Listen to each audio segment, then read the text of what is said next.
মাত্র কাশ্মীরের 1 কোটির কম মুসলমান, তাদেরকে তোমরা নিয়ন্ত্রণ করতে পারোনি। আমরা গজওয়াতুল হিন্দের জন্য অপেক্ষা করছি। আমরা ভয় পাই না, আমাদের দিকে চোখ রাঙ্গায়া তাকাইও না। 18 কোটি মুসলমান, 36 কোটি হাত আছে, এক হাতে কালেমার পতাকা আর এক হাতে শাহজালালের তলোয়ার উঠবে। ওই দিল্লির লাল কেল্লা ইসলামের পতাকা টানানো হবে। আমরা গজওয়াতুল হিন্দের জন্য অপেক্ষা করছি, যে অংশগ্রহণকারী সকলকে রাসূল জান্নাতি বলেছেন। ওই যুদ্ধ হিন্দুস্তানের সাথে হবে, রাসূল ভবিষ্যৎবাণী করেছেন। সূরা নাসাইর হাদিস, প্রিয় নবীজি বলেছেন, দুইটি অংশ আমার উম্মতের, তারা সকলে জান্নাতি হবে। এক দল হলো ঈসা আলাইহিস সালামের সাথে যারা দাজ্জালের বিরুদ্ধে যুদ্ধে অংশগ্রহণ করবে, আরেক দল যারা হিন্দুস্তানের সাথে যুদ্ধ গজওয়ায়ে হিন্দে অংশগ্রহণ করবে। আমরা তো শাহাদাত খুঁজে বেড়াই, কাদেরকে মৃত্যুর ভয় দেখাও, আমাদেরকে ভয় দেখায় পারবা না। মাত্র কাশ্মীরের 1 কোটির কম মুসলমান, তাদেরকে তোমরা নিয়ন্ত্রণ করতে পারোনি। আমরা তো 18 কোটি, যদি আগুনে হাত দাও এই হাত পুড়ে জ্বলে ছারখার হয়ে যাবে। তবে হ্যাঁ, আমরা দাঙ্গার পক্ষের লোক নই, আমরা সম্প্রীতি চাই। যদি যুদ্ধ লেগেই যায়, ভয়ের কিছু নেই, বিজয় আমাদের হবে ইনশাআল্লাহ। এবার বলুন তো, হিন্দুস্তানের সাথে যদি মুসলমানদের যুদ্ধ হয়, ইন্ডিয়াকে সাহায্য করার মতো কিছু মুনাফেক বাংলাদেশে আছে না? না,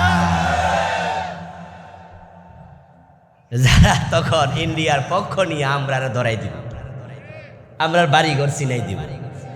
কাফেরদের সাথে যখন মুসলমানের যুদ্ধ হয়, তখন যারা কাফেরদের পক্ষ নেয় সবগুলা বেঈমান হয়ে যায়।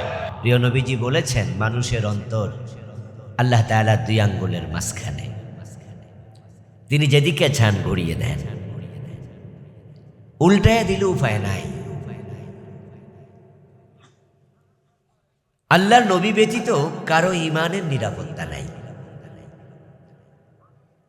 আমি ওই প্রসঙ্গে এখানে আয়াতে কারিমা তেলাওয়াত করতে যাচ্ছিলাম, যেখানে আল্লাহ তাআলা বলছিলেন, নিশ্চয় যারা ঈমান এনেছে অতঃপর কাফের হয়ে গেছে।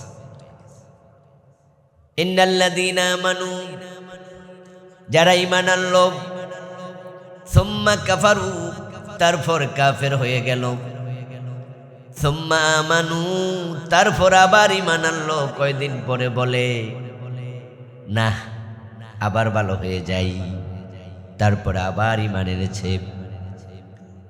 সুম্মা কাফারু, কিন্তু হতভাগার দল ঈমানের উপরে আবার টিকে থাকতে পারলো না, আবার কাফের হয়ে গেল। সুম্মাজদাদু কুফরা, এখানে এসে আমি বারবার থেমে যাচ্ছিলাম, আয়াতটি আবার স্মরণ হয়ে গেল।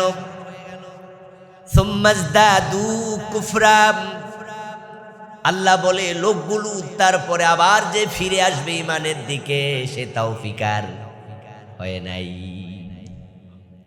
বরং তারা কুফরিতে সীমালঙ্ঘন করতে থাকলো। যারা ঈমান আনার পরে কুফরি করে তারা হতভাগা,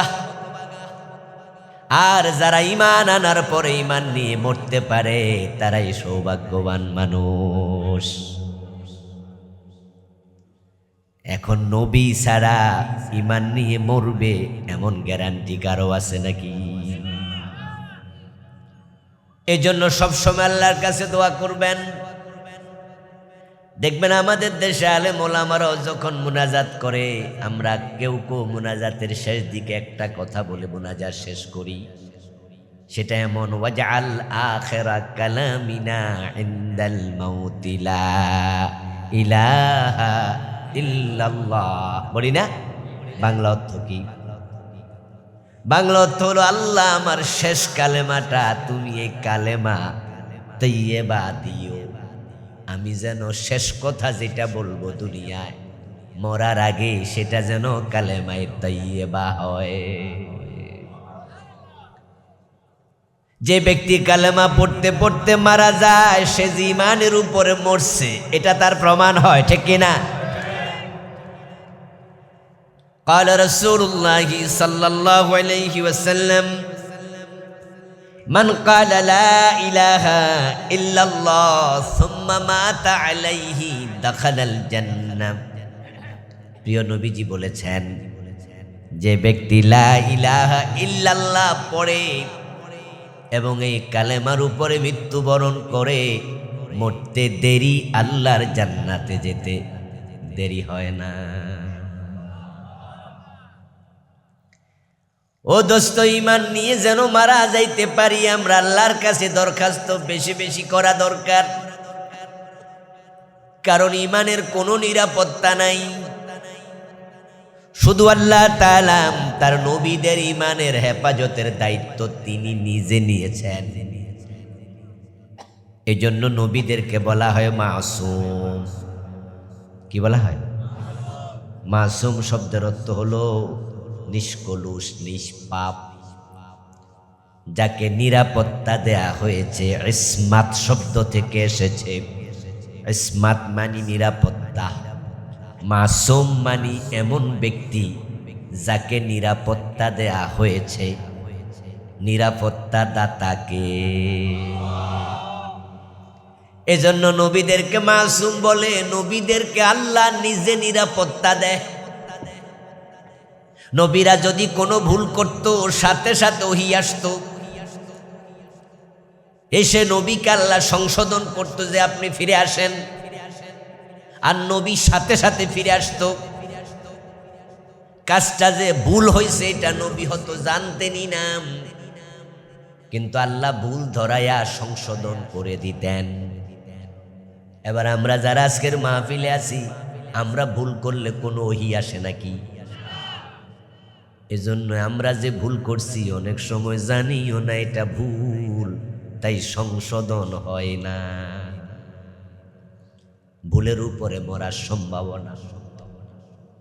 কিন্তু নবীদের কোনো ভুল হলে আল্লাহ সংশোধন করতেন।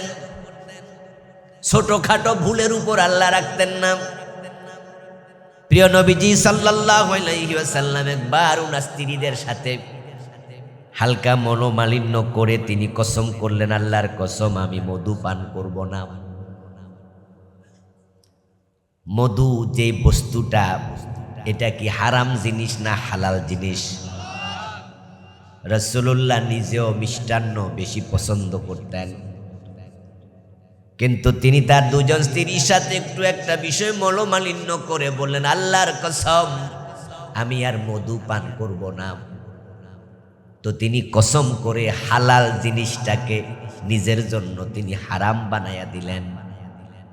সাথে সাথে আল্লাহ তাআলা সূরা তাহরীমের আয়াত নাজিল করে জিবরিল আমিনকে পাঠালেন, ও নবী লিমা তুহাররিমু মা আহাল্লাল্লাহু লাক, আল্লাহ আপনার জন্য যে বস্তু হালাল বানাইছে আপনি এটাকে হারাম করলেন কেন? প্রশ্ন করছে কে? কথা বলেন না, কে করেছে? প্রশ্নের মাঝে সংশোধন আছে, হালকা ধমক আছে। প্রিয় নবীজিকে যখন এই প্রশ্ন আল্লাহ করলেন, আপনি কেন হারাম করলেন? রাসূলুল্লাহ সাল্লাল্লাহু আলাইহি ওয়াসাল্লাম সাথে সাথে তিনি কসমের কাফারা দিলেন। কসমের কাফারা দিয়ে কসমটা ভেঙে তিনি মধু পান করলেন। করে বলে দিলেন, আল্লাহ আমি যে কসম করছি মধু খাবো না, তুমি ধমক দিছ তাই আমি মধু খাইলাম, আমার কসম বাদ। তোমার ধমকের আলোকে আমি সংশোধিত হয়ে গেলাম। রাসূলুল্লাহ সাল্লাল্লাহু আলাইহি ওয়াসাল্লাম কাবার পাশে বসে আছেন। দেখলেন যে মক্কার কয়েকজন নেতা টাইপের মানুষ আসছে। আল্লাহর হাবিব আবু জাহেল, আবু লাহাব টাইপের কিছু নেতাকে পাইয়া তাদের কাছে দ্বীনের কথা বলার জন্য এগিয়ে গেলেন। তাদের সাথে তিনি গল্প করছেন, দ্বীনের কথা বলছেন। এই অবস্থা একজন অন্ধ ব্যক্তি, নাম ছিল আব্দুল্লাহ ইবনে উম্মে মাকতুম রাদিয়াল্লাহু তাআলা আনহু, চোখে দেখতেন না। উনি শরঈ একটা মাসআলা জানার জন্য রাসূলুল্লাহকে খুঁজছিলেন। কাউকে জিজ্ঞাসা করলেন যে আমাদের নবীজি কোথায়?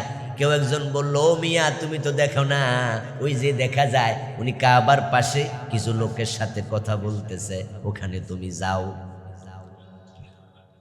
আব্দুল্লাহ ইবনে উম্মে মাকতুম রাদিয়াল্লাহু তাআলা আনহু খুঁজতে খুঁজতে রাসূলুল্লাহর কাছে আসলেন। রাসূল সাল্লাল্লাহু আলাইহি ওয়াসাল্লামের কাছে এসে আব্দুল্লাহ ইবনে উম্মে মাকতুম রাদিয়াল্লাহু তাআলা আনহু রাসূলকে খুঁজে বের করে মাসলা জিজ্ঞাসা করলেন, কথা বলতে শুরু করলেন। রাসূলুল্লাহ সাল্লাল্লাহু আলাইহি ওয়াসাল্লাম এটাও পছন্দ করলেন। তিনি ভাবছিলেন যে কথা বলতেছিলাম মক্কার কিছু ভিআইপি লোকের সাথে, আর এই টাইমে অন্ধ মিয়া ডিস্টার্ব করতেছে। তাই প্রিয় নবী একটু বিরক্ত হলেন, ভ্রু কুঞ্চিত করলেন, চেহারা একটু বিরক্তির ভাব প্রকাশ করলেন, বলে দিলেন পরে আইসো, পরে আইসো। সাথে সাথে আল্লাহ জিবরিল আমিনকে পাঠাইয়া সূরা আবাসা নাজিল করে দিলেন। আবাসা ওয়া তাওয়াল্লা আন জাআহুল আমা। আল্লাহ বলে উনার কাছে অন্ধ এসেছে, তাই উনার ভালো লাগে নাই, উনি ভ্রু কুঞ্চিত করেছে, পছন্দ হয় নাই। আল্লাহ তাআলা এই আয়াতগুলো নাজিল করে রাসূলুল্লাহকে বলছে, মা ইউদরিকা লাআল্লাহু ইয়াযাক্কা। যেই লোকটা আপনার কাছে আসছে তাকে আপনি মাসালা বলে দিলে সে আমল করত, পবিত্র হতো। কিন্তু যাদের কাছে দাওয়াত দেন ওই আবু জাহেল, সে তো কথা শুনবে না। আপনি দাম দিলেন হেতেরে বেশি, আর এরে অন্ধ পাইয়া দাম দিলেন না। আমি আল্লাহর কাছে কাজটা পছন্দ হয় নাই। রাসূলুল্লাহকে আল্লাহ সংশোধন করে দিলেন। প্রিয় নবীজি সাল্লাল্লাহু আলাইহি ওয়াসাল্লাম এই আয়াত নাজিল হওয়ার সাথে সাথে লোক পাঠাইলেন, আব্দুল্লাহকে ডাইকা আনো, অন্ধ মিয়ারে ডাইকা আনো। আল্লাহর নবী তাকে কাছে নিলেন, জিজ্ঞাসা করলেন কি মাসলা জানতে চাও বলো। এরপর দিন থেকে অন্ধ যখন আসতো রাসূল অন্যকে সরাইয়া হলেও তাকে জায়গা দিতেন। বরং প্রিয় নবীজি সাল্লাল্লাহু আলাইহি ওয়াসাল্লাম আব্দুল্লাহ ইবনে উম্মে মাকতুম আসলে বলতেন, জানি মান আতাবানি রাব্বি, জানি বিমান আতাবানি রাব্বি। রাসূল মজা করে বলতেন, এই জায়গা দাও, আমার কাছে এমন লোক আসছে যার ব্যাপারে আল্লাহ আমারে বকছে। আল্লাহ আমারে কি করছে? বকা দিচ্ছে, যে আমি ওরে সরাই দিয়েছি। এই জন্য আল্লাহ কয় আবাসা ওয়া তাওয়াল্লা আন জাআহুল আমা। হেরে জায়গা দাও, না আবার আবার বকবো। আমার দোস্ত, নবীরা যদি ছোটখাটো লজ্জিস করতেন, ভুল ত্রুটি করতেন, তার উপর আল্লাহ অটল রাখতেন না। তাদেরকে এই জন্য মাসুম বলে, হেফাজত করতেন কে? কিন্তু আমাদের হেফাজতের দায়িত্ব আল্লাহ নেন নাই, তাই আমাদের সতর্ক থাকতেই। লাম ইয়াকুনিল্লাহু লিয়াগফিরা লাহুম। কুফরি করেছে, সীমা লঙ্ঘন করলো, ঈমান আর আনে নাই, অথচ ঈমানদার ছিল। এ কুফরি নিয়ে মরে গেল, আল্লাহ কয় তার কোনো ক্ষমা নাই। ঈমান ছিল, এ কথার কোনো দাম নাই। ঈমান এখন আছে কিনা এটা বুঝতেই, আগে ছিল এখন নাই, এ ছিল, এ কথার কোনো দাম। প্রিয় ভাইরা আমার, রাসূলুল্লাহ সাল্লাল্লাহু আলাইহি ওয়াসাল্লামের সাহাবী ছিল ইবনু খাতান। কালেমা পড়েছে রাসূলুল্লাহর হাতে, হিজরত করে মদিনায় গিয়েছে মক্কা থেকে। কিন্তু কয়েকদিন পরে হতবাগা মুরতাদ হইয়া মদিনা থেকে পালাইয়া মক্কায় চলে গেছে। তারপর মক্কার বাজারে রাসূলুল্লাহর বিরুদ্ধে নিজে কবিতা বানায়া বানায়া আবৃত্তি করে বেড়াতো, রাসূলের বদনাম করত। সুম্মাজদাদু কুফরা, এটাই হলো কুফরিতে সীমা লঙ্ঘন। শুধু কাফের হয় নাই, কুফরিতে সীমা লঙ্ঘন করেছে। যেমন তসলিমা নাসরিন। তসলিমা নাসরিন মুসলমানের সন্তান ছিল, মুসলমানের সন্তান হিসাবে সেও নাস্তিক হওয়ার আগ পর্যন্ত নিজে মুসলমানই ছিল, ঠিক কিনা? নাম তসলিমা, বাবা মুসলিম, মা মুসলিম। মেডিকেলে ভর্তি হওয়ার আগে যখন থেকে ছোট ছিল, ছোটকাল থেকে বাংলাদেশের এই পরিবেশে বড় হয়েছে মুসলিম মেয়ে হিসাবে। কিন্তু পরবর্তীতে সে আল্লাহরে অস্বীকার করে মুরতাদ হয়ে গেল। মুরতাদ হইয়াই শেষ না, এখন সে সীমা লঙ্ঘন করতেছে। আমরা যারা আল্লাহকে মানি সে উল্টা আমাদেরও গালিগালাজ করে। আপনারা তো জানেন যে এখন প্রায় আমরা সবাই কম বেশি সোশ্যাল মিডিয়ার সাথে সম্পৃক্ত।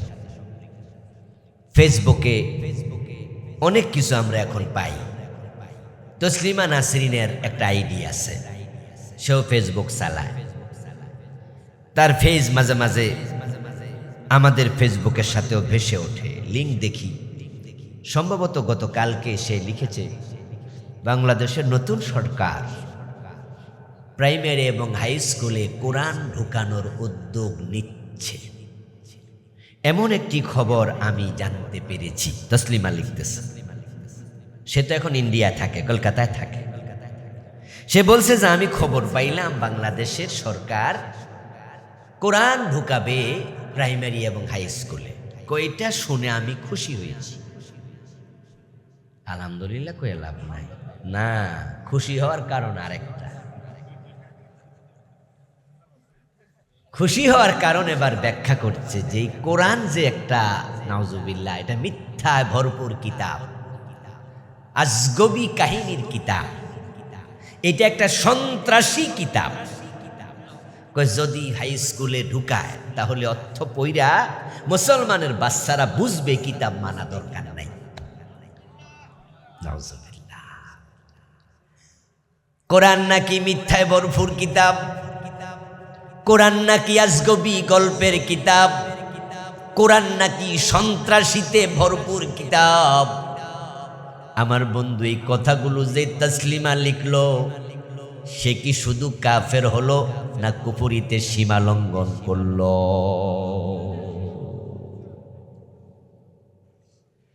ও দোস্ত, হতবাগা হতবাগা এমন আরো আছে। এই যে আমাদের ঢাকা বিশ্ববিদ্যালয়ের প্রফেসর ছিল হুমায়ুন আজাদ, নাম শুনছেন? জার্মানিতে গিয়ে অতিরিক্ত মদপান জনিত কারণে সেখানে মরে গেল। হুমায়ুন আজাদ সেও মুসলমানের সন্তান ছিল, পরে নাস্তিক হয়ে গেল। নাস্তিক হয়ে শেষ নয়, হুমায়ুন আজাদ বই লিখছে, বইয়ের নাম পাকশার জমিন সাত বাদ, পিকুলিয়ার নাম পাকশার জমিন সাত বাদ। এই বইটি আমি পড়েছি। এই বইয়ের প্রতি লাইনে সে ইসলামকে গালি দিয়েছে। এমন একটা লাইনও আমি পাই নাই যতটুকু পড়েছি।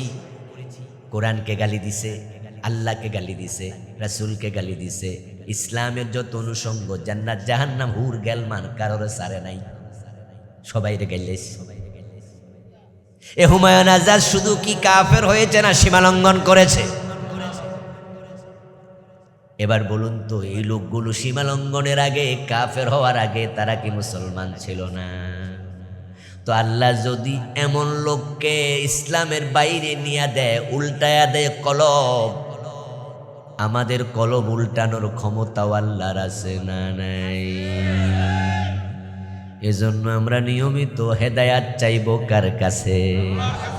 দোয়া করবেন, রব্বানা লা তুজিগ কুলুবানা বা'দা ইয হাদাইতানা ওয়া হাব লানা মিন লাদুনকা রাহমা ইন্নাকা আনতাল ওয়াহ্হাব। এই দোয়াটা শিখবেন, এই দোয়াটা পড়বেন, শিখবেন। আল্লাহ নিজে কোরআনের আয়াত বানায় আমাদেরকে শিখাইতে কয়, তোরা শিখ, এ দোয়া আমার কাছে কর।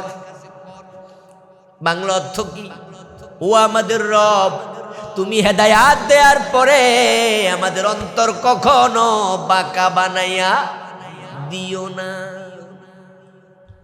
লা তুজিগ কুলুবানা, আমাদের অন্তর বক্র বানায়া দিও না। আপনার অন্তর কিন্তু আপনার হাতে না, আমাদের অন্তর কার হাতে? নবী মুহাম্মদ দোয়া করতেন, সাব্বিত কলবি ইয়া মুকাল্লিবাল কুলুব, সাব্বিত কলবি আলা দীনিক। ও অন্তরের পরিবর্তনকারী আল্লাহ, আমার অন্তরকে পরিবর্তন করিও না, উল্টাইও না, তোমার দ্বীনের উপরে আমার অন্তরটাকে অবিচল রেখে দিও।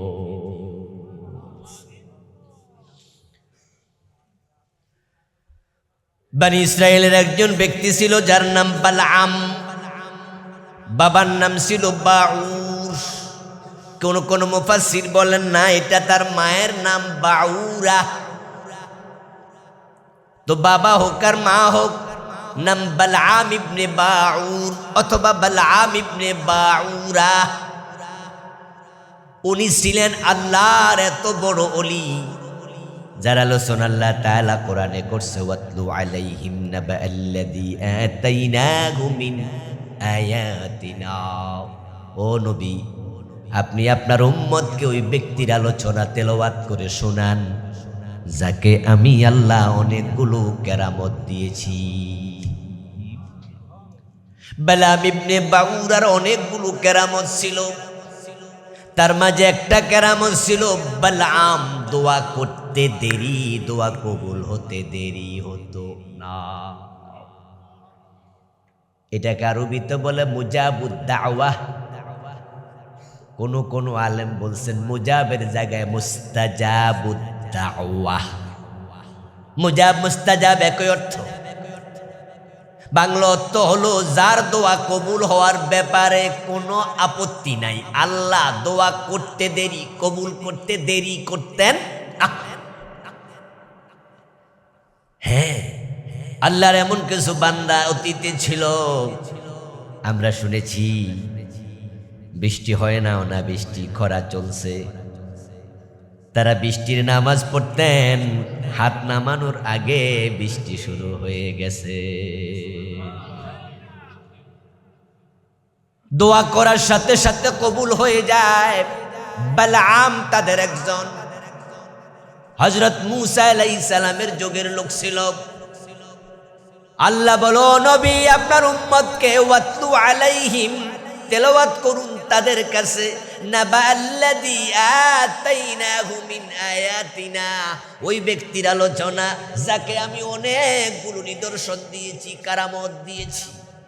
আয়াত বহু বচন, কিন্তু ফানসালাখা মিনহা, ওই বালআম তার এই সম্মানের উপরে টিকে থাকতে পারে নাই, সে পিছল খেয়ে পড়ে গেছে।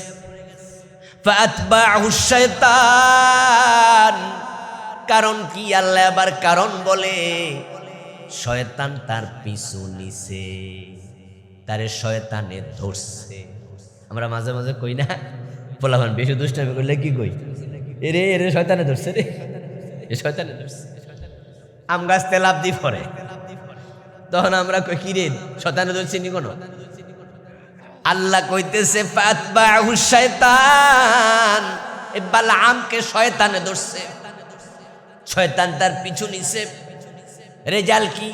ফাকানা মিনাল গাওয়িন, আল্লাহ নিজে রেজাল্ট ঘোষণা করে, এক পর্যায়ে বালআম বেঈমান হয়ে গেছে। ও প্রিয় ভাইরা, কোরআন কোনো ইতিহাসের কিতাব নয়, কোরআন নসিহার কিতাব, আইনের কিতাব, উপদেশের কিতাব। এ বালআম ইবনে বাউরার ঘটনা শোনাবেন কেন? ইতিহাস হিসাবে না নসিহত হিসাবে? এর মাঝে আপনার জন্য আমার জন্য শিক্ষণীয় আছে। আমরা যেন বুঝি আল্লাহর বান্দা বালআম যদি বেঈমান হয়ে যেতে পারে, আমার উপায় কি? তা আমি আল্লাহর কাছে সব সময় বলবো, আল্লাহ আমাকে হেদায়েতের উপর রাখো। এই জমিনে হেদায়েতের চেয়ে দামি কোনো জিনিস নাই, এর চেয়ে দামি কোনো জিনিস আর নাই। এজন্যই তো প্রতিদিন নামাজে দাঁড়াইয়া সূরা ফাতিহার মাঝে একটা দোয়া আমরা সবাই করি। ওই দোয়াটা হলো ইহদিনাস সিরাতাল মুস্তাকিম। সূরা ফাতিহার মাঝে হেদায়েত চাওয়া ছাড়া আর কোনো দোয়া নাই। আপনি কিন্তু সূরা ফাতিহায় দাঁড়াইয়া বলছেন না যে আল্লাহ আমারে বাড়ি দিও, গাড়ি দিও, সুস্থতা দিও, এই দিও, ওই দিও। হ্যাঁ, দোয়া আছে অন্য অন্য জায়গায়। হে আল্লাহ আমারে ছেলে দাও, আছে না? সন্তান দাও, আমার দুনিয়া খেরাতে কল্যাণ দাও। অনেক দোয়া আল্লাহ শিখাইছে, কিন্তু নামাজের ভিতরে একটা দোয়া ম্যান্ডেটরি, কম্পালসারি। এটা হলো ইহদিনাস সিরাতাল, আল্লাহ আমারে তুমি হেদায়াতের পথ দাও। নবী মুহাম্মদ পর্যন্ত এই দোয়া পড়তেন নামাজের ভিতরে। যে সূরা ফাতিহা আমরা পড়ি, আমাদের নবীজি কি সূরা ফাতিহা পড়তেন না? সেখানে তিনি হেদায়াত চাইতেন কার কাছে? প্রতিদিন হেদায়াত চাইেন ভাইয়ারা। কারণ তোর কখন বক্র হয়ে যায় কোয়া যায় না, কে কখন কাফের হয়ে যায় বলা যায় না। এখন রাসূলুল্লাহর একটি হাদিস আমি পড়েছি, অনুবাদ বলি, ভূমিকাতে পড়ছি। রাসূলুল্লাহ বলছেন, তাকুনু বাইনা সাআতে ফিতানুন কাকিতাইল লাইলিল মুযলিম। যখন কিয়ামত ঘনায় আসবে, তখন দুনিয়ার চারদিকে কুফরির ফিতনা বের হবে, মানুষ দলে দলে কাফের হয়ে যাবে। ঈমান আনা মানুষগুলোর কথা বলছি, যে বেড়া আগে কাফের, হে নতুন কইরা কাফের হবো কি? কথা কি বুঝতেছেন না ভাইয়েরা? যে আগে কাফের, কি কাফের হইব? হে হইব, কে তো হইয়ে রইছে। বরং প্রিয় নবীজি বলছেন, কিয়ামতের আগে মানুষ দলে দলে কাফের হবে। নাউজুবিল্লাহ পড়েন। কিয়ামতের আগে ফিতনা আসবে পৃথিবীর চারদিক থেকে। প্রিয় নবী উদাহরণ দিলেন, কাকিতাইল লাইলিল মুযলিম। যেমনই ভাবে সূর্য ডুবে গেলে চারদিক থেকে অন্ধকার ধেয়ে আসে, ছোট্ট সূর্য ডুবে যাওয়ার সাথে সাথে পৃথিবী আধারে ঢেকে যায় না, বরং ধীরে ধীরে ধীরে ধীরে ঢাকতে থাকে। সূর্য ডুবার আধা ঘন্টা, 1 ঘন্টা পরে দেখা যায় যে তামাম দুনিয়া কালো হয়ে গেছে। রাসূলুল্লাহ বলেন, কুফরির ফিতনা কিয়ামতের আগে এমন ভাবে আসবে, আস্তে আস্তে তামাম দুনিয়ার সব মানুষ কাফের হয়ে যাবে। ভবিষ্যৎবাণী প্রিয় নবীজির। ওই ফিতনার যুগে কি হবে আবার রাসূল বলতেছেন, ইউসবিহু ফিহার রাজুলু মুমিনান ফায়ুমসি কাফিরা। সকাল বেলায় মানুষগুলো মুমিন থাকবে, সন্ধ্যা বেলায় মানুষগুলো কাফের হয়ে যাবে। ওয়ায়ুমসি মুমিনান ফায়ুসবিহু কাফিরা। সন্ধ্যা বেলায় মুমিন থাকবে, সকাল বেলায় কাফের হয়ে যাবে। এর মানে কি? এর মানে হলো মানুষ দিনের বেলায় রাতের বেলায় এমন কথা বলবে যে কথার কারণে বেঈমান হয়ে যাবে। দিনের বেলায় রাতের বেলায় এমন কাজ করবে যে কাজের কারণে বেঈমান হয়ে যাবে। প্রিয় ভাইরা, আপনারা বলুন তো, শয়তান কি মুমিন না বেঈমান? আচ্ছা, শয়তান বেঈমান কি জন্ম থেকে হয়েছে নাকি আল্লাহর আদেশ অস্বীকার করার পরে হয়েছে? বরং শয়তানকে তো আমরা জানি সে ফেরেশতাদের সাথে থাকতো, বরং কোন আলেম বলছে ফেরেশতাদের ওস্তাদ ছিল। সে বেঈমান হলো কখন? আল্লাহর অর্ডার অস্বীকৃতি জানালো যখন, মানতে চাই না, মানি না। আবা ওয়াস্তাকবারা ওয়া কানা মিনাল কাফিরিন। আল্লাহ বললেন, মা মানাকা আল্লা তাসজুদা ইয আমারতুক। ওই ইবলিস, তোকে বলেছিলাম আদম রে সিজদা কর, কেন করলি না? শয়তান যদি বলতো, সরি রব্বানা যালামনা আনফুসানা, আল্লাহ ভুল হইছে, আদমের মতো আমি তওবা করছি। শয়তানকে ক্ষমা করার ক্ষমতা আল্লাহর আছে না নাই? সে কি ক্ষমা চাইছিল? এজন্য সে বেঈমান হয়ে গেল। এখন আমাদের দেশে মুসলমানের সন্তান আমরা বলি সুদ খাওয়া হারাম, অর্থনীতি হবে ইসলামী অর্থনীতি, জাকাত ভিত্তিক, ব্যবসা ভিত্তিক। ওই মুসলমানের সন্তান বলে, সুদখোর বলে, হুজুররা আর ওয়াজ পায় না, শুধু সারাদিন সুদের বিরুদ্ধে কয়। আচ্ছা, যদি সুদ রাষ্ট্রীয়ভাবে বন্ধ হয়ে যায়, হুজুররা কি বুঝে?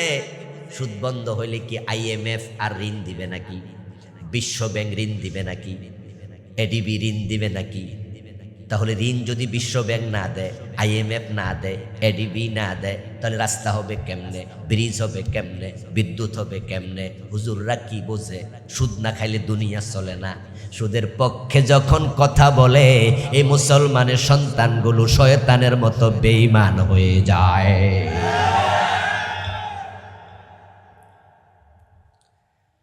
শয়তান আল্লাহর কথা মানল না।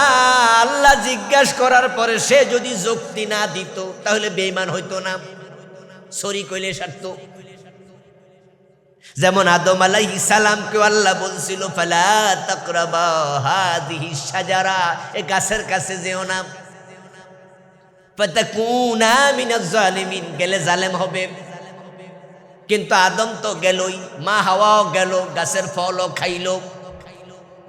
ফালাম্মা যাকাশ শাজারা, যখন গাছের ফল দুইজন খাইল, বাদাত লাহুমা সাওআতুহুমা, গায়ের কাপড় চোপড় খুলে পড়ে গেল।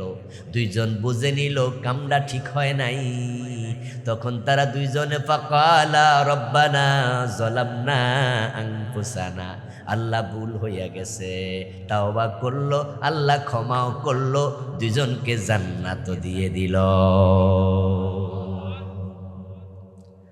আদম হাওয়া কি এখন জান্নাতে আছে না? তাদের কবর কি জান্নাত না? তাদের রূহ কি জান্নাতে নয়? তো তারা তো আল্লাহর কথা শুনে নাই, ইবলিসও তো শুনে নাই, আদমও শুনে নাই একটা, ইবলিসও শুনে নাই একটা।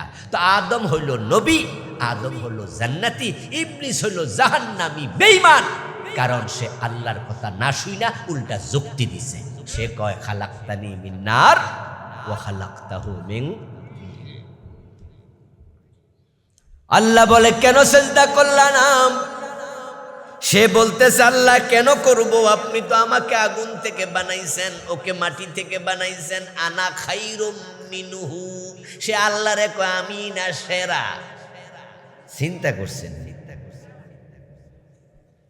হে আল্লাহরে যুক্তি দিয়ে বুঝায়, বলুন তো হেরে বানাইছে কে? তো আল্লাহ কোনটা দিয়ে কারে বানাইছে আল্লাহরে বুঝান লাগবো।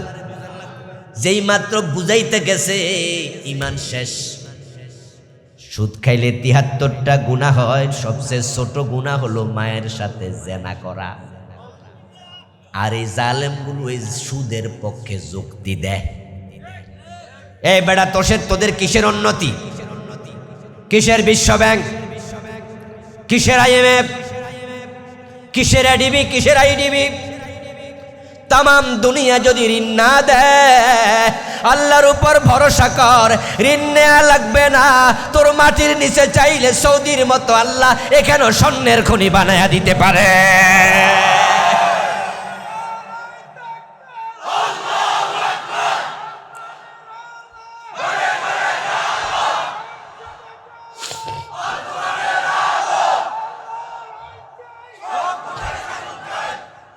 আমার প্রিয় ভাই, সৌদি আরবে যে স্বর্ণের খনি আছে, এটা বানাইছে কি পাবলিকে না আল্লাহ? তো সে আল্লাহ বাংলাদেশে নাই।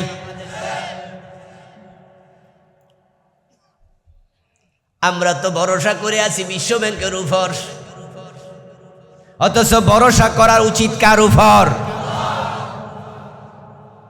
আল্লাহ পাক রব্বুল আলামিন বলেন, لو أن أهل القرى آمنوا واتقوا لفتحنا عليهم بركات من السماء والأرض। এই জনপদের মানুষগুলো যদি আমি আল্লাহর উপর ঈমান এনে আমাকে ভয় করে তাকওয়ার জীবন চালাইতো, তাদের রিজিকের জন্য আমি আসমান এবং জমিনের দরজাগুলো খুলে দেব।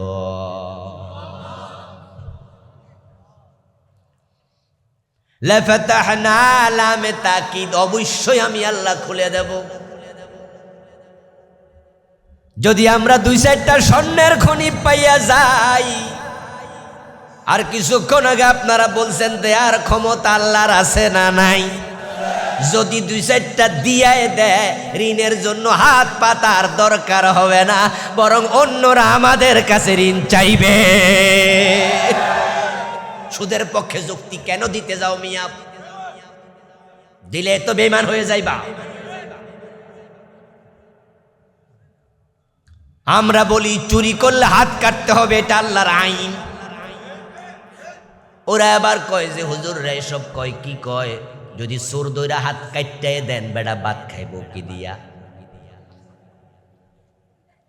আরে আল্লাহ কইছে হাত কাটতে, তুই হাত কাটে দে, যুক্তি খুঁজবি না, দরকার নাই। কারণ যারা চোর যারা ডাকাত তারা সমাজের জন্য এক একটা ক্যান্সারের মতো, ঠিক কিনা? এগুলো সমাজের ক্যান্সার। রোগীর সুস্থতার জন্য, জীবন বাঁচানোর জন্য ক্যান্সারের অঙ্গ প্রয়োজনে কেটে ফেলে দিতে হয়। আমাদের মা বোনদের ব্রেস্টে যদি ক্যান্সার হয় তাহলে ব্রেস্ট কেটে ফেলে দিয়েছে, এমন ইতিহাস আছে না নাই? যে অঙ্গে ক্যান্সার হলো, বিস্ফোট হলো, মহামারী হলো বলে কেটে ফেলে দাও, বাকি দেহটা বাঁচু।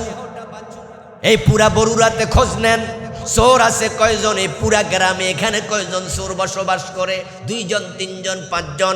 পুরা বরুড়ায় 50-100 জনের বেশি চোর পাবেন না। মানুষ আছে 5 লাখ, 3 লাখ, 4 লাখ। এই 10টা-20টা চোরের কারণে 5 লাখ মানুষ দরজা খুলে ঘুমাইতে পারে না, দরজা বন্ধ কইরাও টেনশন কমে না। এই 10টা চোরের জ্বালায় শান্তির ঘুম নাই।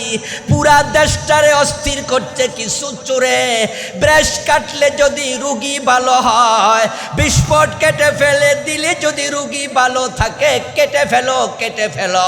10-20টা চোরের হাত কাটলে দেশ ভালো হয়ে যাবে, তাই তাদের হাতও কেটে ফেলো।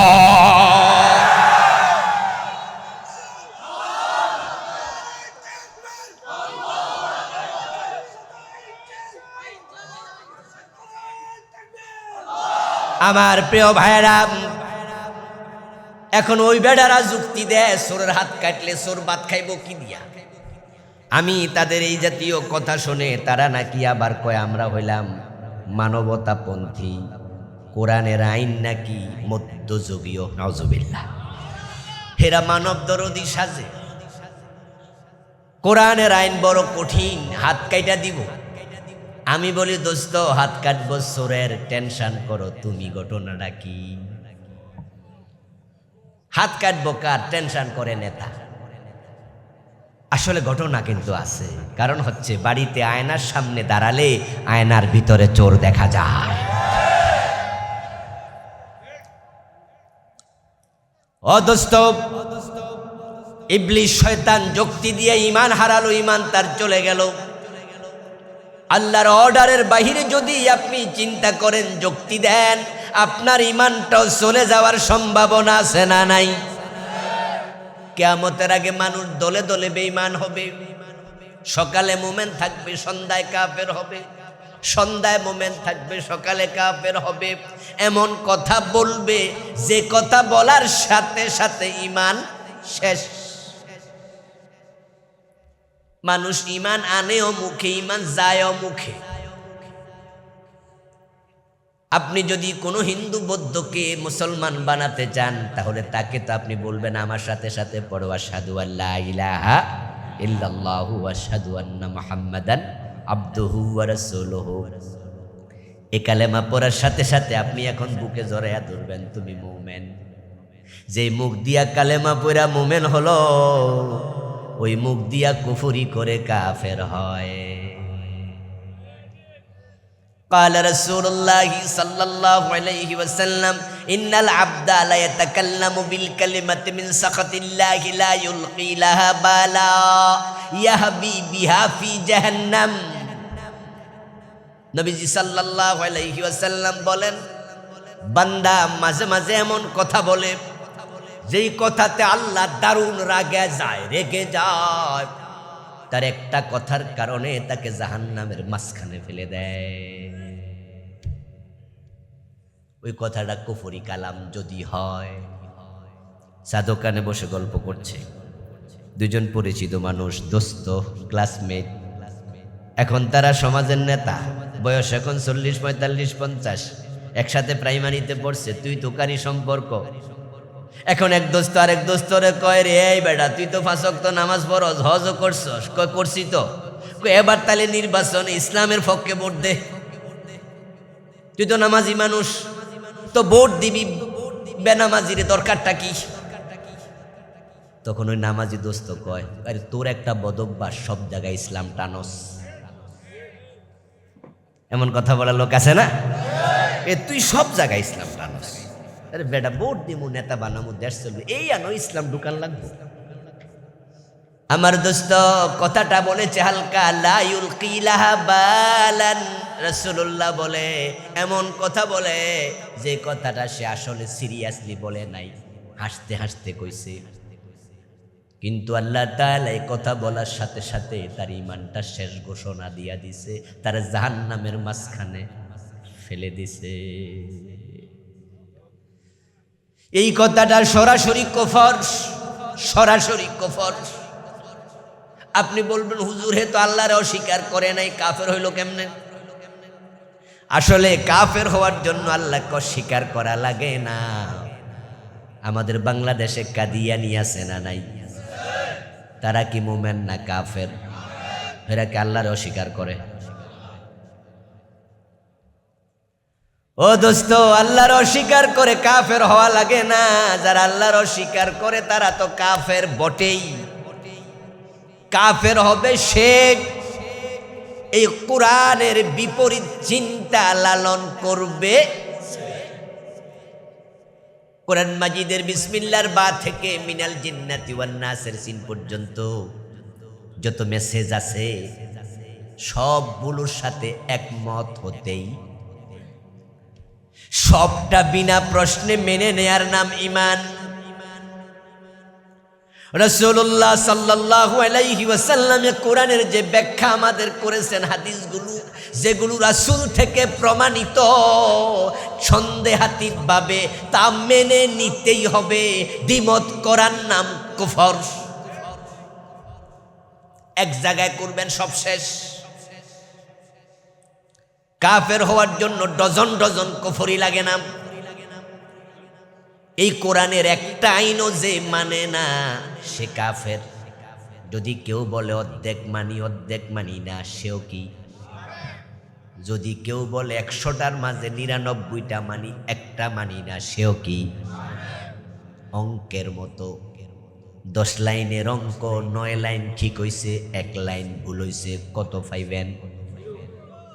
একজন 10 লাইনে 10 ভুল, আরেকজনের 9 লাইন ঠিক, একটা ভুল, রেজাল্ট কিন্তু 0। 10 ভুলে 0, 5 ভুলেও 0, 1 ভুলেও 0।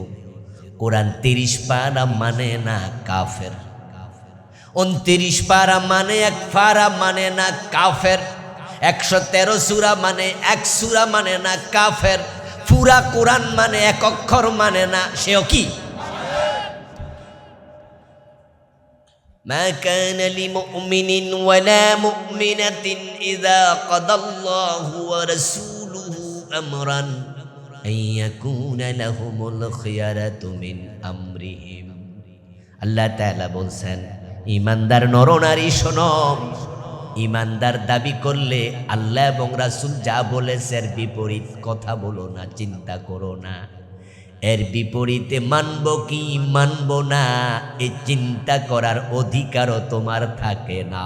ঈমান যদি থাকে, আল্লাহ এবং রাসূল বলতে দেরি, মানতে দেরি করা যাবে না। করলে তুমি বেঈমান, তুমি কাফের। এখন বাংলাদেশের লোকদের দিকে যদি এই ওয়াজ এতক্ষণ যা করলাম এই দৃষ্টিভঙ্গি সামনে নিয়ে তাকান, তাহলে মোমেন পাইবেন শতকরা কয়জন? একবারে না থাকলে আসমানও থাকতো না। একবারে না থাকলে আমরা যারা ওয়াজ করি আমরাও তো বাদ ফিরে যাবো। আলহামদুলিল্লাহ আছে, একবারে নাই তা না, সংখ্যায় কম। এই দেশের অধিকাংশ মুসলমান বেঈমান হয়ে বসে আছে, কারণ তারা পূর্ণাঙ্গ ইসলাম মানতে রাজি হয় নাই। ইসলামের কিছু মানে না এমন সংখ্যাই সমাজে বেশি। আপনি মসজিদে আলোচনা করছেন, হুজুর ওয়াজ করতেছে মসজিদে, নামাজের ওয়াজ, 100 জনের মাঝে 100 মুসল্লি একমত হয়ে যাবে, বলবে ঠিক ওয়াজ। নামাজের যেই একটা ওয়াজ হুজুর করছে রে দারুণ, তো বেনামাজিও কয় দারুণ ওয়াজ, তো জিগাই বেড়াই তুই তো নামাজ পড়স না, কইটা আমার দোষ, কিন্তু ওয়াজ ঠিক। আচ্ছা, নামাজের ওয়াজ করলে কোনো মুসল্লি বিরোধিতা করছে জীবনে শুনছেন নি? নামাজের ওয়াজ করছে, বেনামাজিও কয় ওয়াজটা হেভি। আচ্ছা, মা বাবার পক্ষে ওয়াজ করলে পাবলিক বইয়া বইয়া কান্দে না? মা বাবার ওয়াজ করলে হিন্দুও কান্দে বইয়া, তাহলে হিন্দুরও মা আছে না নাই? যে হিন্দুর মা মরে গেছে হেতে তো কান্দে আরো বেশি, আরে আমার মাটা কি খেদমত। জান্নাত জাহান্নামের ওয়াজ করলে বৌদ্ধ, ইহুদি, খ্রিস্টান সবাই খুশি, কারণ তারাও স্বর্গ নরকে বিশ্বাস। আমার বন্ধু নামাজের ওয়াজ চলছে, সব মুসল্লি কয় জি হুজুর ওয়াজ করতেছে আল্লাহর আইনে মসজিদ চলবে ঠিকঠাক মতো, মাগরিব 3 রাকাত, জোহর 4 রাকাত, আসর 4 রাকাত। সভাপতি যদি বলে এখানে মাগরিব 2 রাকাত করে সালাম ফিরাও, আপনারা ফিরাইবেননি? মুসল্লি কইব না।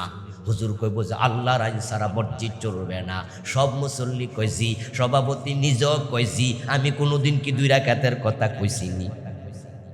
3 রাকাত মাগরিব আল্লাহ কইছে, কোনো আপত্তি নাই, সবাই কয় জি। হুজুর এবার বলছে যে আল্লাহর আইনে মসজিদ চলবে, ও আল্লাহর আইনে সংসদ ভবন চলা লাগবে। আদালত চলবে কার আইনে? গণভবন, বঙ্গভবন, সংসদ ভবন কার আইনে? জমিন যার আইন চলবে, শুধুই তার সাথে সাথে মুসল্লি 2 ভাগ।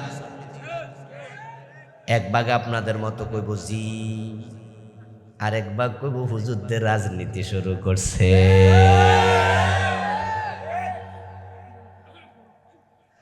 আল্লাহর আইনের পক্ষে ওয়াজ করে ইমামতি হারাইছে গত 15 বছরে, এমন ইমাম আছে না নাই?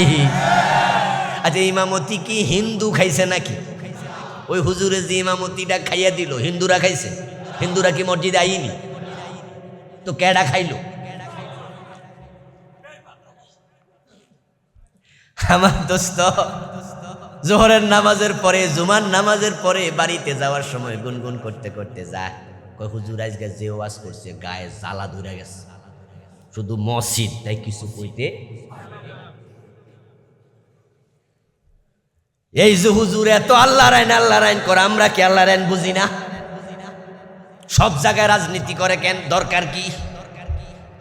অথচ আল্লাহর বক্তব্য হলো পিসিলমে কাপা, ইসলামে অর্ধেক ডুববেন না, পূর্ণাঙ্গ। অর্ডার করেছে কে? আপনি থাকবেন যেখানে, ইসলাম থাকবে সেখানে। আপনাদের কাছে আমি জিজ্ঞাসা করতে চাই, বলুন তো টয়লেটের মাঝে ইসলামের আইন আছে না নাই? ঘুমাইতে গেলে আছে না নাই? খাইতে গেলে আছে না নাই? থুতু ফেলার সময় আছে না নাই? শুধু দেশ চালানোর সময় নাই। ওই আইন আমাদের নেতারা বানাইব, ওখানে আল্লাহ দরকার নাই, রাসূল দরকার নাই। আশ্চর্য মানুষ তুমি, তুমি আশ্চর্য মানুষ। তুমি থুতু ফেলার সময় ভাবো বাম পাশে ফেলবো না ডান পাশে ফেলবো। আমার রাসূল কোন পা দিয়ে টয়লেটে গেছে, টয়লেটে ঢোকার সময় তুমি ভাবতে পারো। ঘুমানোর সময় ভাবো আমার রাসূল কোন কাতে ঘুমাইছে, কোন দোয়াটা পড়ছে। খাওয়ার সময় ভাবো আমার রাসূল কি বাম হাতে খাইছে না ডান হাতে খাইছে। কিন্তু দেশের মতো এত বড় প্রতিষ্ঠান চালানোর সময়, সংসদের মতো এত বিশাল জিনিস, আইন ভবন চালানোর সময় তোমার মাথায় আসলো না আমার রাসূল কেমনে দেশ চালাইছে?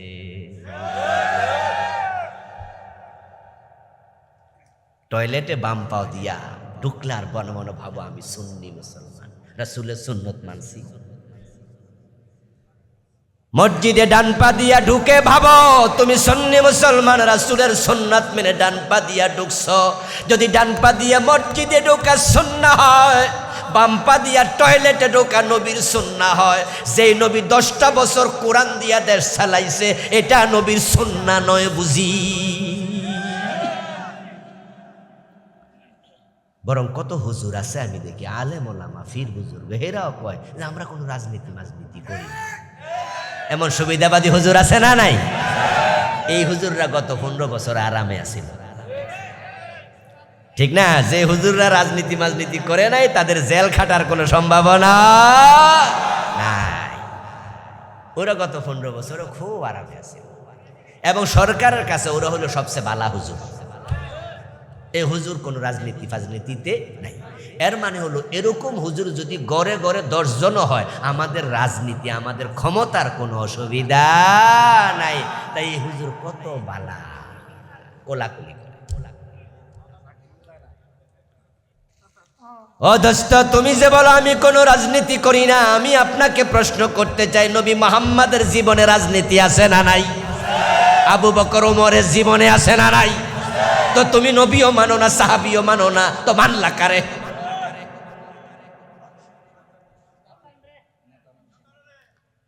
আফসুস করো, আফসুস করো, তুমি বেঈমান হয়ে গেলা কিনা ভাবো। কাদিয়ানীরা নামাজ পড়ে, রোজা রাখে, হজ করে, যাকাত দেয়, তারপরও তারা কেন কাফের? কারণ শুধু একটা, তারা পবিত্র কোরআন মাজিদের একটা মেসেজ মানে না। সে মেসেজটা হলো নবী মুহাম্মদ শেষ নবী। আমাদের নবী খাতামান নবিয়্যিন, এমন আয়াতের অংশ কোরআনে আছে না নাই? অথচ 1835 সালে জন্ম নিল গোলাম আহমদ কাদিয়ান নামে একজন ব্যক্তি। আজ থেকে 250 বছর আগে এই বেটা জন্ম নিয়া কয় সে নাকি নবী। ওর জন্মের পরে কিছুদিন গেল, বেটা বয়স্ক হইল, হঠাৎ করে নবী দাবি করলো। আল্লাহ তাআলা 1450 বছর আগে বলছে, না না, আমার নবী মুহাম্মদ শেষ নবী, তারপরে আর কোন নবী নাই। 250 বছর আগে আর গোলাম আহমদ কাদিয়ান নবুয়ত দাবি করলো। এবার বলুন তো, যেই মানুষগুলো তাকে নবী মানলো তারা কি হিন্দুর ছেলে, বৌদ্ধ, ইহুদি, খ্রিস্টান? তারা সবগুলো মুসলমানের সন্তান ছিল। কিন্তু যেই মাত্র গোলাম আহমদ কাদিয়ানকে নবী মানলো, সবগুলো কাফের হয়ে গেল। কোরআনের মাত্র একটা মেসেজ মানলো না, কাদিয়ানিগুলো কাফের। এই নামাজ রোজার কোনো দাম নাই, এই হজ যাকাতের কোনো দাম নাই। কাদিয়ানিদের হজ আছে, নামাজ আছে, টুপি আছে, দাড়ি আছে, পাজামা আছে, পাঞ্জাবি আছে, মেসওয়াক আছে, দেখতে মনে হবে একজন মুসলমান, এবং তারা নিজেদেরকে হানাফি মাযহাবের সুন্নি মুসলিম দাবি করে। ঢাকার বকশীবাজারে গেলে দেখবেন তাদের মসজিদ, আজান আমাদের মতো, একামত আমাদের মতো। আহলে হাদিসের মসজিদে গেলে দেখবেন একামত যখন দেয় তখন তারা আল্লাহু আকবার 2 বার বলে, বাকিগুলা একবার কইয়া কয়। কিন্তু কাদিয়ানীদের মসজিদে আমাদের মতো আজান আমাদের মতোই। তাদের সব কিছু সুন্নি মুসলমান, হানাফি মুসলমানের মতো। কিন্তু আমরা হানাফিরাই বলি কাদিয়ানীগুলা মোমেন না কাফের। অপরাধ তোরা শেষ নবী রাসূলকে কেন মানুষ না? ইবলিসকে আমরা সবাই বলি কাফের, সে আল্লাহর একটা মেসেজ মানে নাই, তাই বেঈমান কাফের। এবার আপনাদের কাছে একটু আসি, বলুন তো, চোর ধরে হাত কাটার কথা কোরআনে আছে না নাই? 53 বছরে কয়দিন মানছেন? জেনা করলে 100 বেত লাগাতে হবে, এমন আইন আছে না নাই? বিবাহিত হলে পাথর মারতে হবে, এমন হাদিস আছে কিনা? 53 বছরের বাংলাদেশে কয়জন 100 বেত দিছেন? মদ পান করলে 80 বেত লাগাতে হবে, এমন হাদিস আছে কিনা? ওমর তো নিজের ছেলেটাকে রেহাই। তো আমরা 53 বছরে একদিনও মানলাম না। শয়তান মানে নাই আল্লাহর আইন।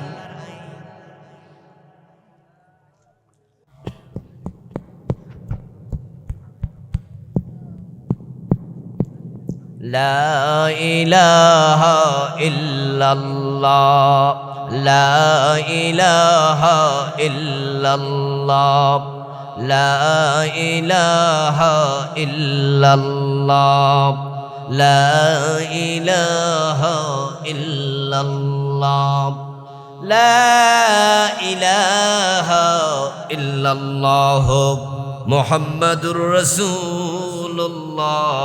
প্রিয় ভাই, বলছিলাম কাদিয়ানি মানে না একটা, তারা কাফের। শয়তান মানল না একটা, সেও হলো কাফের। এখন বাংলাদেশের মুসলমানেরা ডজন ডজন মানে না, তাদের খবর কি বিপদ, কি বিপদের কথা। এখন সেখান থেকে বাঁচার উপায় কি? বাঁচার উপায় হলো সব মেনে নেয়া। এজন্য আলহামদুলিল্লাহ আমরা কিছু আল্লাহর বান্দা আছি, গত 15 বছরে আমরা আল্লাহ ছাড়া কারো আইন মানি না, এটা আমরা বলে বেড়াইছি। এটা বলার কারণে আমাদেরকে জেলে দিছে, আমাদেরকে মামলা দিছে, এবং এটা যারা বলছে তাদেরকে ফাঁসিতেও ঝুলাইছে।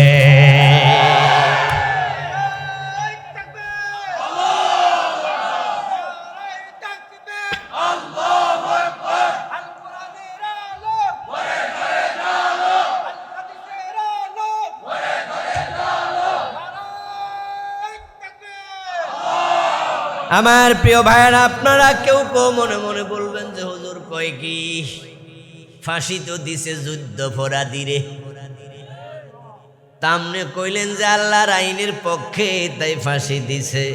আমি বলবো দোস্ত, তোমার বিবেক যদি অন্যের কাছে বন্ধক দাও, তাদের প্রপাগান্ডায় তুমি বিশ্বাস করবা, না হয় তুমি বিশ্বাস করো না, করো না। আল্লামা সাইদি যুদ্ধ অপরাধী হতে পারে না। যার ওয়াজ শুনে কয়েক হাজার কাফের মুসলমান হয়েছে, ওই লোক মানুষের বাড়িতে আগুন দিতে। যেই লোকের মুখের তাফসীর শুনে কাফের মুসলমান হয়েছে হাজার হাজার, সে কোনো নারীকে দর্শন করতে পারে না।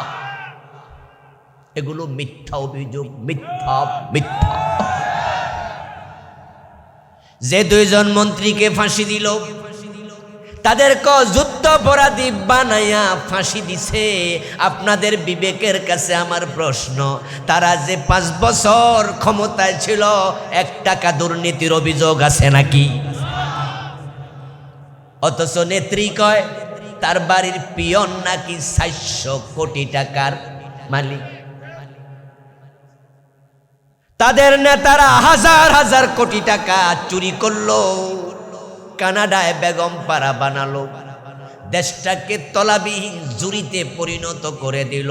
আর যে 2 মন্ত্রী 5 বছর ক্ষমতা পাইয়া 1 টাকা চুরি করে নাই, আপনাদের বিবেকের কাছে আমার প্রশ্ন, যারা চান্স পাইয়াও চুরি করে না, তাদের কলবে আল্লাহর ভয় আছে না নাই? আর যার কলবে আল্লাহর ভয় থাকে, সে 71 সালে মানুষের মাইয়ারে দর্শন করে কেমনে, খুন করে কেমনে, আগুন লাগায় কেমনে। আসলে তারা কেউ খুনি না, কেউ দর্শনকারী না, কেউ যুদ্ধাপরাধী না। এটা দিল্লির প্রেসক্রিপশনে বাংলাদেশে কোরআনের আইনের পক্ষ শক্তিকে মেসাকার চালাইছে।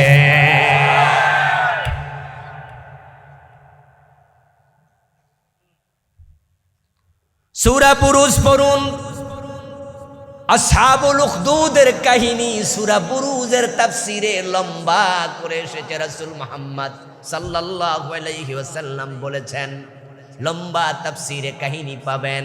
সেখানে কিছু মানুষকে জীবন্ত জ্বলন্ত আগুনে পোড়াইছে। কেন পোড়াইছে? আল্লাহ বলে, ওয়ামা নাকামু মিনহুম ইল্লা আইয়ুমিনু বিল্লাহিল আজিজিল হামিদ। তাদের অপরাধ একটা, তারা বলেছে মহান প্রশংসিত আল্লাহ ছাড়া কাউকে মানি না। আল্লামা সাইদি রহমতুল্লাহি আলাইহি, উনি যদি আল্লাহর আইনের পক্ষে দৃঢ়ভাবে কথা না বলে শুধু পিরালি কইরা মুরিদ বানাতেন, জিকিরের ওয়াজ আর নামাজের ওয়াজ করতেন, উনার মতো মুরিদ বাংলাদেশে কোনো পীর সাহেবের থাকতো না। ও প্রিয় ভাইরা, যে মানুষগুলো বলে রাজনীতি করি না, তাদের বিরুদ্ধে কেন মামলা হয় না? তাদের মাহফিল কেন বন্ধ হয় না? তাদের চাকরি কেন যায় না? রাজনীতি করি না বলে যে হুজুরের কেন বিপদ হয় না? আর আমরা যে রাজনীতির কথা বলি, আমাদের বিপদ কেন আসে, কেন মামলা হয়, জেলা হয়, জরিমানা হয়, বাড়িতে ঘুমাতে পারে না? কারণ আমরা তো তাদের মতো বুর্জুয়া রাজনীতি করি না। তারা জানে হুজুররা ওই রাজনীতির কথা বলে, যেই রাজনীতির ম্যান্ডেট পাইয়া ক্ষমতায় গেলে চোরের হাত কাটবে। আর চোরের হাত কাটা শুরু হলে এই দেশের হাজার হাজার নেতার হাত থাকবে না।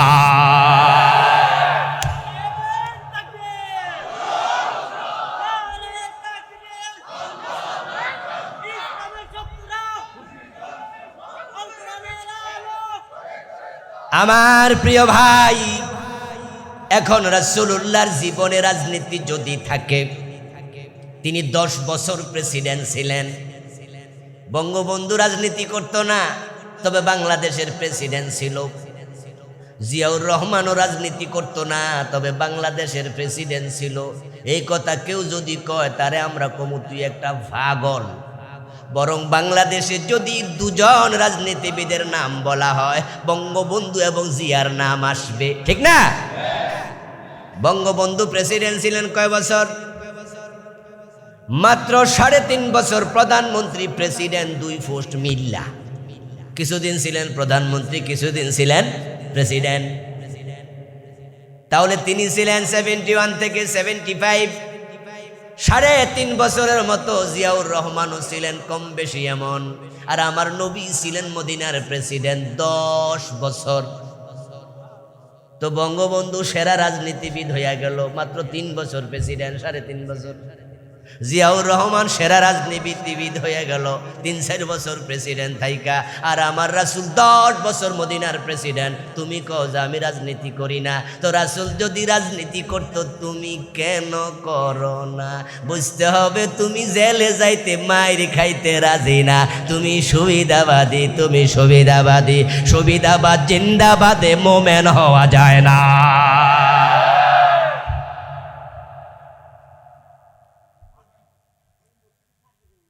রাসূলুল্লাহ সাল্লাল্লাহু আলাইহি ওয়াসাল্লাম ইন্তেকাল করলেন।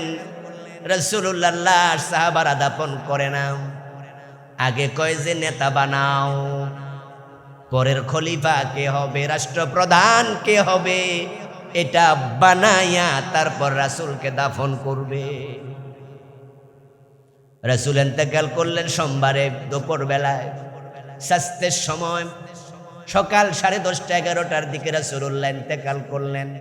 সোমবার চলে গেল, মঙ্গলবার দিন চলে গেল, বুধবার রাতে রাসূলুল্লাহকে দাফন করলো। আগে আবু বকরকে খলিফা বানাইলো, তারপর রাসূলকে দাফন করলো। সাহাবাদের কাছে রাসূলুল্লাহর দাফনের চেয়ে নেতা বানানোর গুরুত্ব বেশি। আর তোমরা কারে নেতা বানাইবা ভাবই না, কও আমি কোনো রাজনীতি করি না, নেতা মানছে বানাক।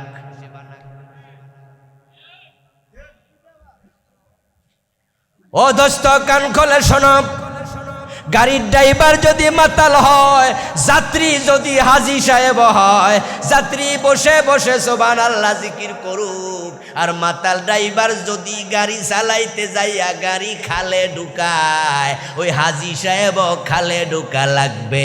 এজন্য মাতালকে ড্রাইভিং সিটে দিও না, কোনো ফাসেক বেনামাজিকে রাষ্ট্রের নেতা বানাইও না।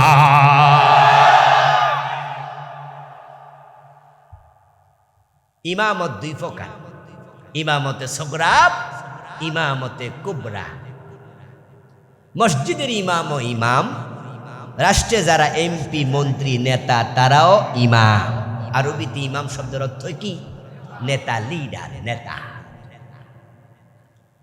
যখন আপনাদের মসজিদে ইমাম বানান, একটা মসজিদে মুসল্লি সংখ্যা 200, 500, 1000, 1500, 2000 হয় কম বেশি।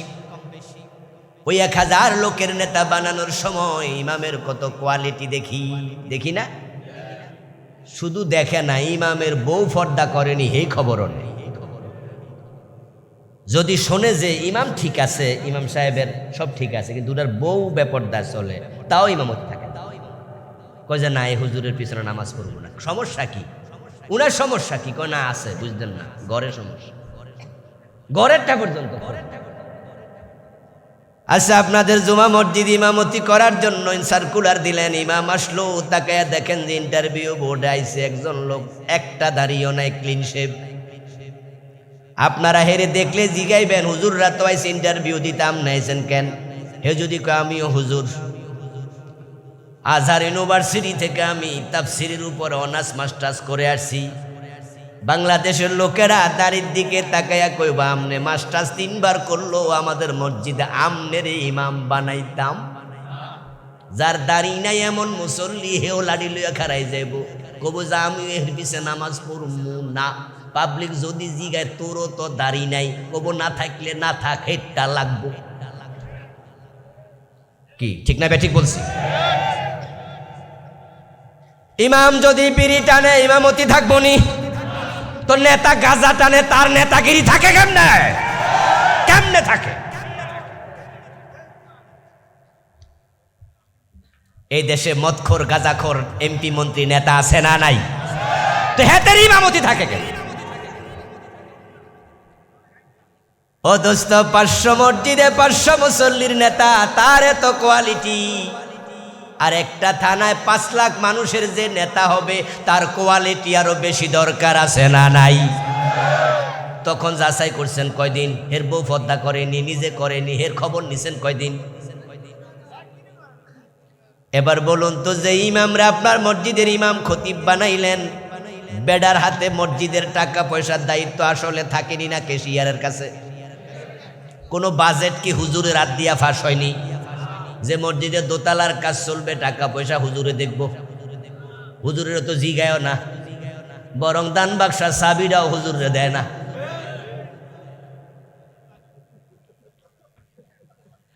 ও দোস্ত, হুজুরের হাতে কোনো টাকা নাই, বাজেট নাই, চুরি করার কোনো সুযোগও নাই, তসরুপ করার সুযোগ নাই। তা হুজুরের দাড়ি মাপো, পাঞ্জাবি মাপো, টুপি মাপো, বউর খোঁজ নাও। আর যার হাতে দেশের 1000 কোটি টাকার বাজেট, ওই জানোয়ার গুলার এমপি বানাও কেমনে?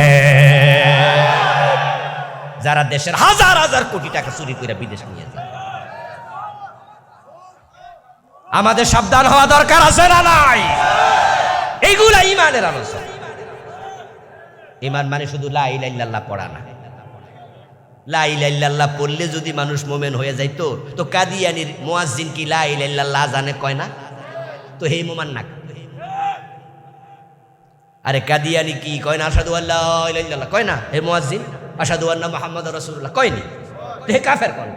হে তো আজানের মাঝে কালেমাই, তামনে তো কালেমা জিকির করে। আমার দোস্ত, 10 কারণে ইমান চলে যায়, মানুষ কাফের হয়।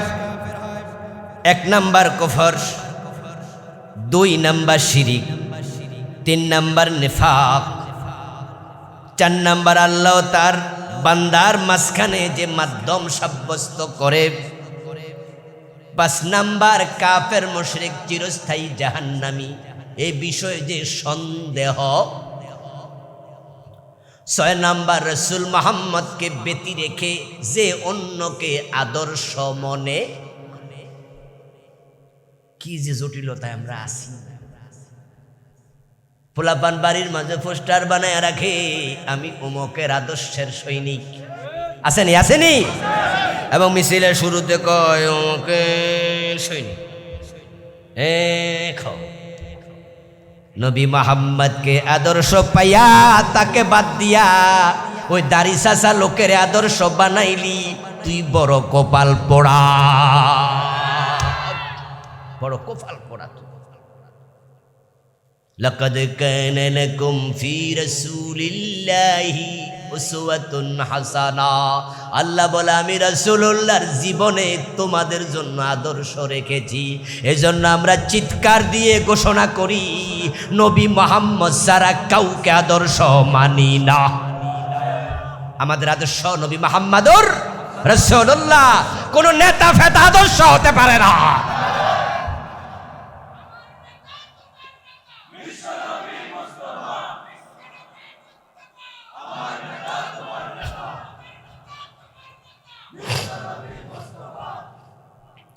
এই মিছিল শুনাও কেউ কেউ বাড়ি যেতে যেতে কব, রাসূলের নেতা কইছে রে দাম কমাই দিছে। ওই রাসূলের নেতা কয় দাম কমাই দিছে। আচ্ছা সাইয়্যিদুল মুরসালিন বলেন না, তো সাইয়্যিদ শব্দের অর্থ কি? ও এটা বাংলায় কোনো সমস্যা, আরবিতে কইছে সাইয়্যিদ, কয় না এটা ঠিক আছে, যে বাংলায় কইছে নেতা, কয় এই তো কত হয়ে গেছে। আবেগে কথা বেশি কয় বাংলাদেশের লোক, বিবেকে কম কয়। এই যে স্লোগান দিয়েছে আমার নেতা তোমার নেতা বিশ্বনবী মুস্তাফা, এটাই হলো ক্যাটাগরি। যে নেতার চরিত্র রাসূলের সাথে মিলবে না সে কোনো নেতাই হতে পারে না। অথচ আমরা তো এডিরে নেতা বানাইয়া রাখছি, আর হেরাও এমন খাওয়া খাইছে, এখন ব্যাংকে গেলে চেক দিলে 10 লাখ টাকা, টাকা দিতে আর পারে না। সব নেতা দেখবে দৌড় মেরে বিদেশ গেছে, খেয়াল করছেন নি? ওখানে কিন্তু গিয়ে খুব মজায় আছে। কেন মজায় আছে? আগে তো পাড়ায় রাখছে, অসুবিধা নাই, কানাডায় চলে গেছে, আমেরিকায় চলে গেছে। আরে ভাই কি যে করছে ওরা, চেষ্টা করে গেছে। আমাদের পুলিশের সাবেক আইজিপি বেনজির নামে একটা লোক আছে, আসলে শব্দটা ছিল বেনজির, এটারে বাংলা ভাষা কি বানাইছি আমরা? বেনজির। বেনজির মানে যার কোনো উপমা নাই, কোনো নজির নাই, আসলেও বাস্তব। এর মতো আকাম বাংলাদেশে কোনো আইজিপি করে নাই, নজিরবিহীন কাম করছে, এটাই বেনজির। বাফেলোতে আমেরিকার একটা অঙ্গরাজ্য, 2021-এ আমি ঘুরতে গেলাম ওখানে, ওই যে নায়াগ্রা দেখতে গেলাম, একটা প্রোগ্রামও ছিল। তো ওখানে দুপুরবেলা এক ভাই খাওয়ার আয়োজন করলো, দুপুর বা রাত একটু কনফিউজ আমি, মানে খাওয়ার আয়োজন করলো, বাড়ি সিলেটে। তো ওই ভদ্রলোকের বিশাল বাড়ি, সুন্দর বাড়ি।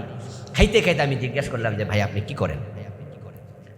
তো উনি বললো যে হুজুর এখন একটু ছোটোখাটো ব্যবসা করি, এর আগে আমি আমাদের আইজিপি বেনজিরের টাকার এই দেশে কাজকর্ম করতাম, উনি টাকা পাঠাইতো আর আমি ওনার জন্য বাড়ি কিনতাম, জমি কিনতাম, ইত্যাদি ইত্যাদি। তা আমি জিজ্ঞাসা করলাম যে বেনজির টাকা পাঠায়, কেমন পাঠায়? প্রতি সপ্তাহে আসে কিভাবে? বললো যে মায়ানমার হয়ে আসে হুন্ডিতে, ইন্ডিয়া হয়ে আসে, অন্য অন্য দেশ দিয়ে টাকা এ পর্যন্ত আসে। আমার দায়িত্ব হলো ওই পাঠানো টাকাগুলো ওর অর্ডার মতো আমি কাজে লাগাই। 2-3 বছর এই কাজ করছি, এখন এটা ছেড়ে আমি ব্যবসা করতেছি। কেমন বাড়ি কিনছে? হুজুর অসংখ্য বাড়ি কিনা হয়ে গেছে, নামে বেনামে। আমার প্রশ্ন হলো বেনজির সাহেবের বেতন কত? আপনারা যারা চিন্তাশীল, বিবেক জাগ্রত আছে, আপনারা তো জানেন যে একজন বিসিএস কর্মকর্তা যখন সে চাকরিতে জয়েন করে বাংলাদেশি স্কেলে তার বেতন হলো মাত্র 22,000 টাকা স্টার্ট। 22,000 টাকার সাথে তার 40% বাড়ি ভাড়া টাড়ি ভাড়া দইরা, তারপরও যদি হিসাব করেন যে 35,000-এর বেশি টাকা পাবে না। এটা আস্তে আস্তে বাড়বে, বাড়তে বাড়তে একজন সচিব লেভেলে যখন যায় তখন বাংলাদেশে তার বেতন হয় 1 লাখ, 1.25 লাখ টাকা। 1.25 লাখ টাকা যদি বেতন সচিব পর্যায়ে গেলে হয়, তাহলে এর আগের অফিসারগুলোর বেতন তো কম, এগুলো তো 1 লাখও পায় না। তো মাসে 1 লাখ, বছরে 12 লাখ, 5 বছর চাকরি করলো তো 60 লাখ, 1 কোটি হয় না। তো এই বেটা বেনজির আইজিপি হইল কয়দিন হলো? তো আমেরিকা এত বাড়ি কেমন? নিশ্চয়ই দেশের টাকা লুটপাট করে নিয়েছে।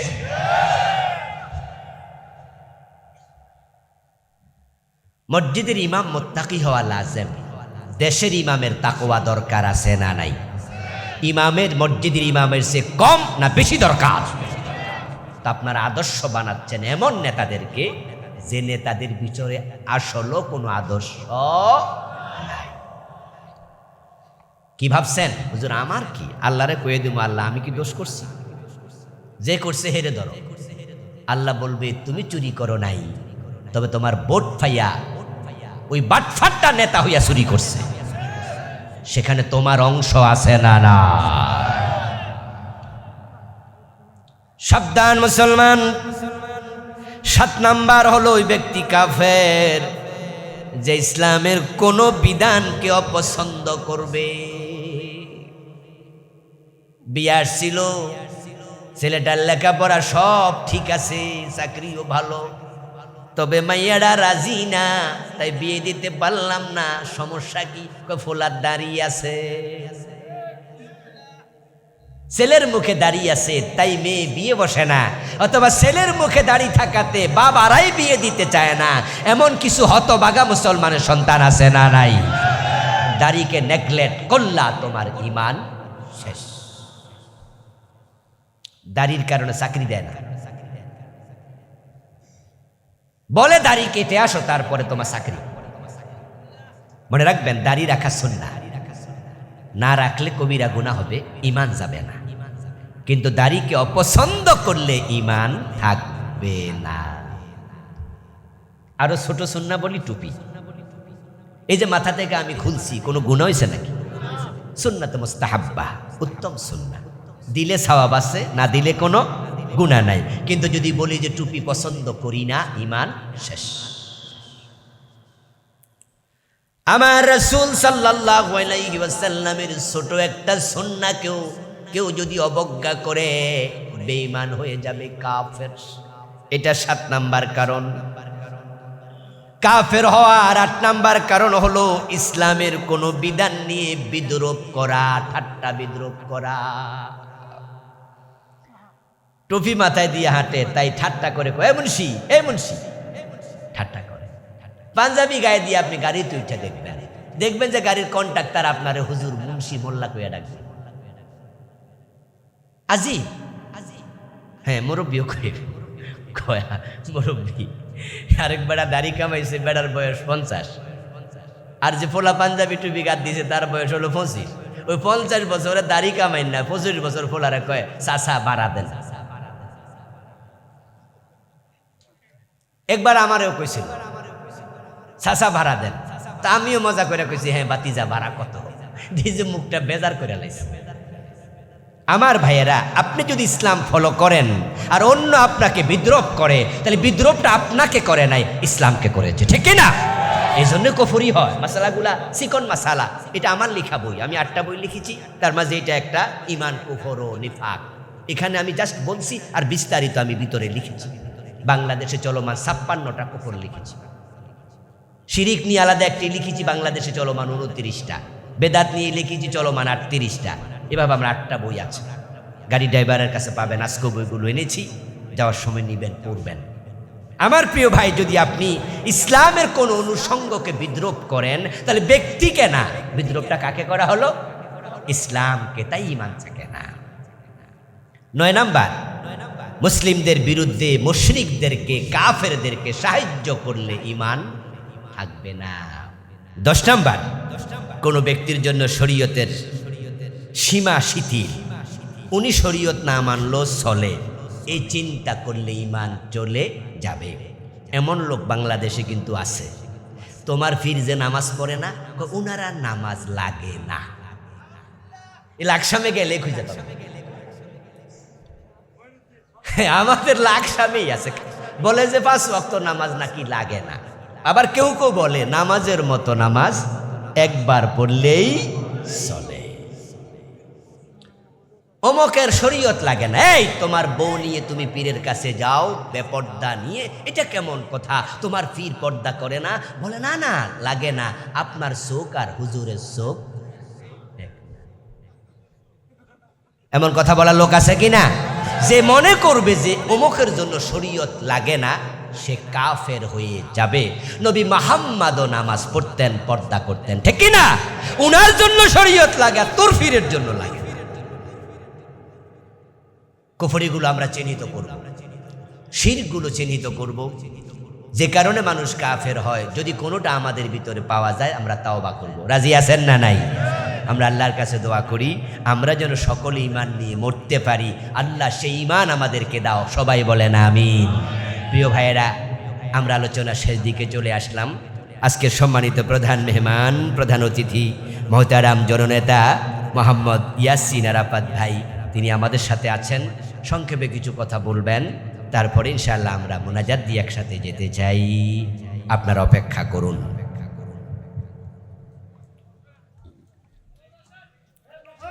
আসসালামু আলাইকুম ওয়া রাহমাতুল্লাহ।